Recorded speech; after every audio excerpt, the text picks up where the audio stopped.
And welcome back. We continue our focus on South Africa's May 8 elections and take a look at some of the party's foreign policies in their manifestos. The governing ANC's member of international relations subcommittee, Lindiwe Zulu, joins us. She's immediately to my left, and the Pan-Africanist Congress presidential candidate, Nerius Moloto, also joining the conversation. Welcome to you both, and thank you very much for taking the time to talk to us. So, just very briefly, I'll perhaps give you a minute each to just tell our viewers your foreign policy trajectory. What are you promising the people of South Africa?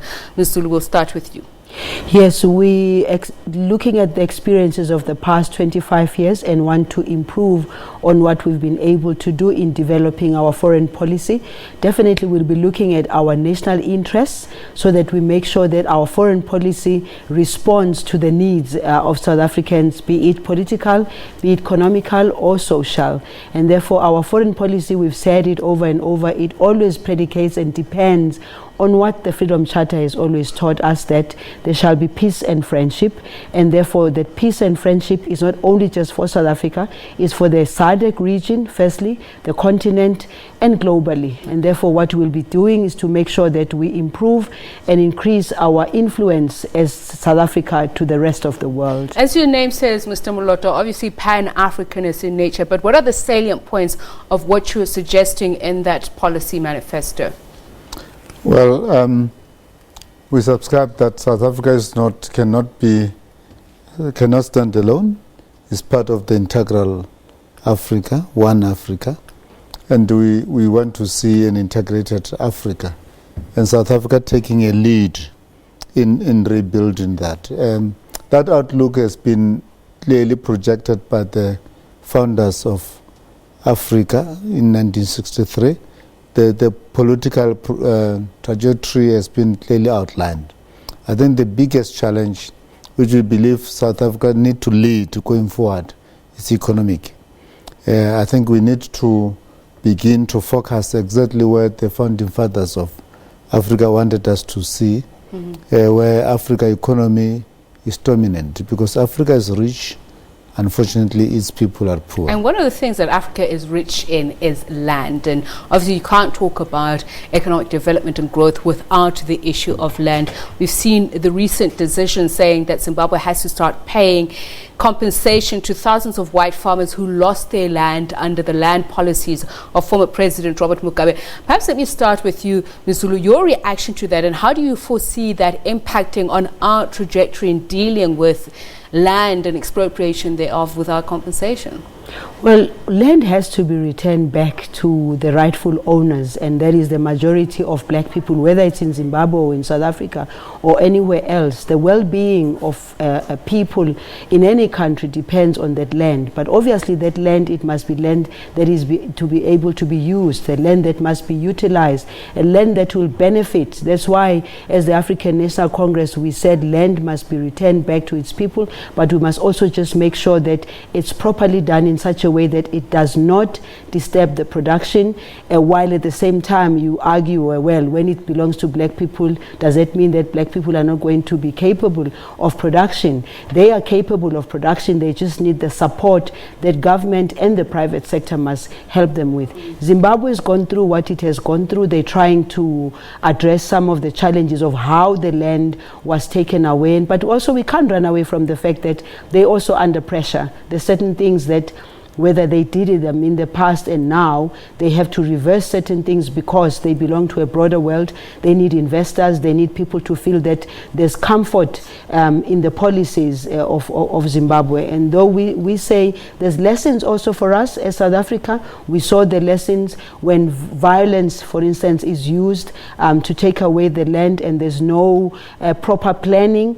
But we know the history. We're not going to go back to the history of why Zimbabwe got to where it got to, where there was a Lancaster decisions that were never implemented that led to certain positions that might have not been very good positions. Your party's take on that, Mr. Moloto, I recall listening to one of your former presidents, Dr. Mutsoko Peko, saying that part of the problem is the lack of dismantling of the legal infrastructure that keeps Africa, Africans, South Africa, Zimbabwe in the position that it is now. That's correct. Look, the people that need to be compensated are the African people, because they are the dispossessed people. Now you cannot compensate the dispossessor. That policy is wrong. I think it's been done for foreign policy and for other purposes, but it's not in the best interest of the African people, either in Zimbabwe or in Africa. But even say so, look, the land is fundamental to any development of any state. Basically, you can't define a state or a nation without bringing land at the center stage. It's priority number one on any nation. I mean, if you go to Europe or any other country, they will never allow you to occupy an inch of that country. They will attack you. They will go to war. Now, therefore, in Africa, it means, other than being a fundamental basic resource that we need, Africa is rich with all the mineral resources you can imagine. Combined, it drives and feeds the needs, the economic needs of Europe, of America, of foreign countries.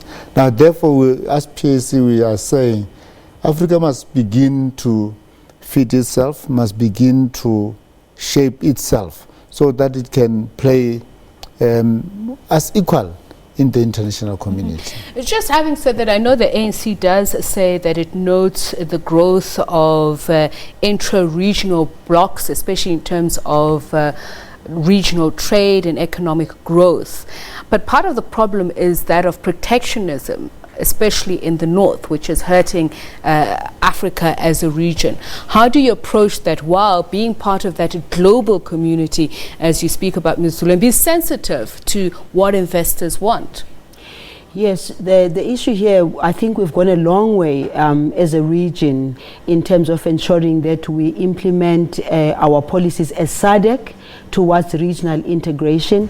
But of course, the borders, the systems that we have used in the past have not made it very easy for us. So it is important for us, while not forgetting the fact that we belong to the global world, we must be able to unite as Africans first and foremost. We must be able to see the interest that would benefit our intra-Africa trade.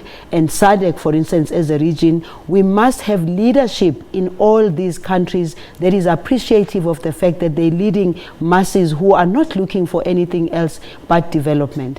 However, the past, the colonial borders, the things that we did and the policies sometimes that we individually took as individual countries did not necessarily enable us to do this integration. But I think if we look at the past 25 years, for South Africa in particular, if we look at what has happened in the 25 years, both at leadership level where we see democracy beginning to flourish in these countries, we can see where we're going. But also it's about when you take decisions, implement them. There's Agenda 2063 of the African Union that cannot be implemented by the AU sitting in Addis Ababa. That program is something that needs to have been adopted by every country, but stick to it. Our biggest problem is we agree on these things, then we also allow outside people to tell us, no, you can't do it this way, no, you can't do it that way. You raised that point, Ms. Zulu, and I'd like to find out from Mr. Moloto, as a PAC, you talk about leadership and the importance thereof. If we look at what's happening in Libya now,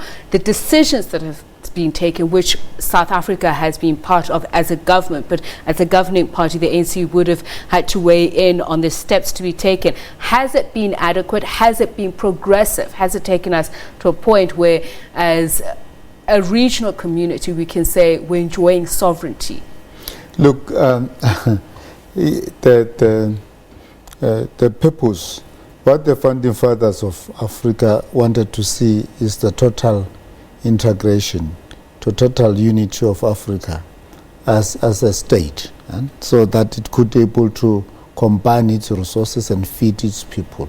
I think the borders which we inherited and we continue to be constrained, which are not of our own. Basically, they delay us because they basically just cut people into pieces, into different countries, and so PAC believe that borders must go. The African people must be united in one country. However, we need to have a clear program in doing that. Which would be what? A program of removing the borders. For instance, you have a country within a country, such as Lesotho. You have, and it doesn't make sense. I mean, today it's very expensive to manage the borders. You can take this money that we fund policing borders and use for the development of these countries. Now, it just needs to be done in a systematic way, but the sooner it's been done, the better. Well, let's find out from Ms. Zulu. If we look at depressed international commodity prices that have enriched not Africa but the North, and we look at it against the backdrop of self-determination of Venezuela, of Cuba, those countries, obviously, their commodities have been used to drive them out of the decision-making of the greater global economy. But multilateralism has surely failed the African continent in some of these Latin American countries. If we look at the decisions that are taken at levels such as the UN Security Council, what needs to give? What must change? It's a continued struggle, because as the African National Congress, we've also called for change at multilateral level, including the United Nations, the UN Security Council. We've been calling for Africa's representation to be better than what it is. But again, for me, it goes back to uniting Africans first, because sometimes we go to these meetings and we think we have a common approach, and then we get there, we get divided. But again, I'm saying, if you look at the Agenda 2063, it clearly indicates to us that firstly, as Africans, we must try and unite and support each other, and not allow big countries or those that think they are policing the world to divide us. Unfortunately, they continue to divide us. They continue to actually impose what they think African policies should be towards themselves as Africans and towards how we see the world. So as the African National Congress, we are committing ourselves. In the past 25 years, the record shows for itself. We were lucky to also have Nkosazana Dlamini Zuma at the helm of the AU, and we can see the progress that we've made thereof. But however, one needs to say, together from a South African perspective, what the PAC believes in, what we believe in, what other organizations believe in the unity of Africa is something that we need to try and put together. And part of those challenges to Pan-Africanism is, some have said, the militaristic approaches to intra-regional security and cooperation. And here I'm talking, Mr. Moloto, about the growth of the Muslim or Islam movement against what is called Islamization of the politics or security of Africa. How do we then deal with that challenge?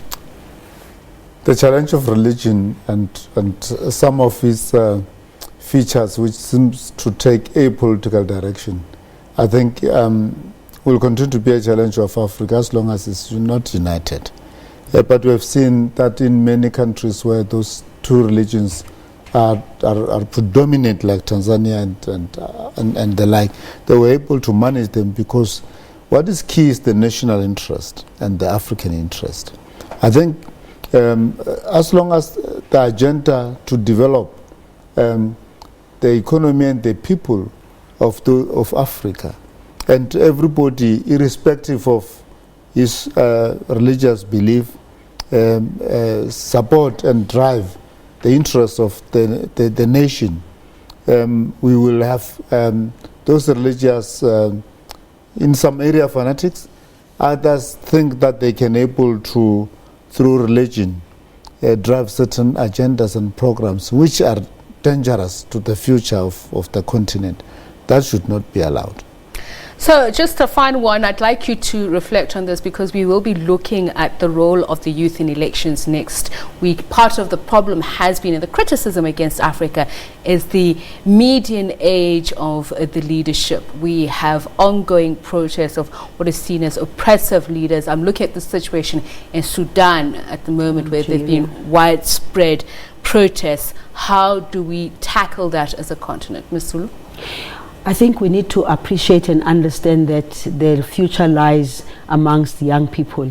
And it is for that reason that the African National Congress, even though we can talk about quotas, hopefully we can be able to look at how can we increase that and improve that. The African National Congress has said women for starters. We must make sure that women are in the highest decision-making structures of the organization, but also of government. And therefore, we need to keep on drawing in young people. There's got to be a balance, because you won't have a situation where you wash out all the old people and say you only want the young people. There's generations that need to intermingle. The intergenerational mix, it's time for it right now. We can't postpone it. We've got to have it now. But finally, just for me to say, that's something that shouldn't be a political issue only. It's something that we need to appreciate in our homes, in our communities, in our societies. Let the young people begin to come in there. Mr. Moloto, how do you reflect that in your manifesto?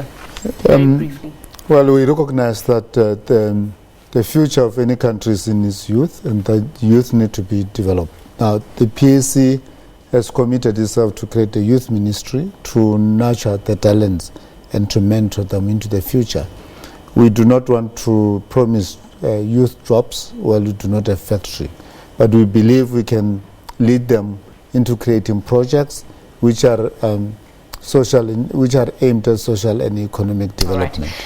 The youth is Africa's largest demographic weight pool, and we'll be finding out from them next week on African Perspective what their role is and what their contribution is to this election in South Africa. That there is the ANC's Member of International Relations Subcommittee, Lindiwe Zulu, PAC's presidential candidate, Nerius Moloto. Thank you so much for joining us at home. Up next is The Globe. Enjoy your day. Bye.